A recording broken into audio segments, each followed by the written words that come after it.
sasabihin siya, oh. Ang nilalang ko. Ang sasabihin ko kay ano? Ilala? Opo. Ano?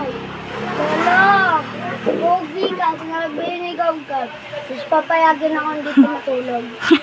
Mamayang gabi. Ang sasabihin ko kay mama mo? Ha? Ang sasabihin ko naman kay mama mo?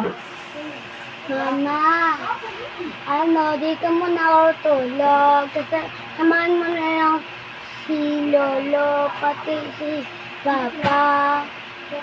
Sabihin mo kay Papa, yun daw sa tulog kala Lolo. Kasi ikaw ni Mama. O, tapos? Sabihin mo lang, ayun lang. Eh, paano pag di ka pinayagan? Ha?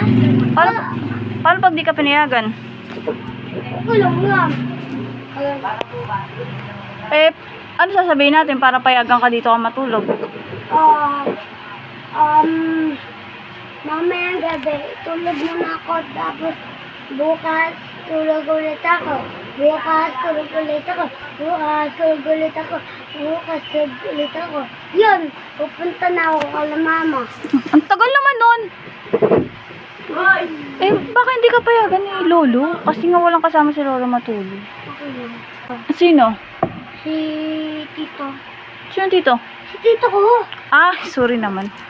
Galit. Eh, hindi naman umuwi si Tito JR dun, di ba? Tsaka birthday ni Tito JR ngayon. Pero saan natin yung mag-birthday siya? Anong birthday ni Tito? Roblox? Ano? Roblox. Trabaho? Di, wala lang. Anong picture ni, ni Tito R? Mami, turo mo kasi akin kung nasan ba yung Alin ba? Ang skateboard doon, Oh, may turo ko sa'yo.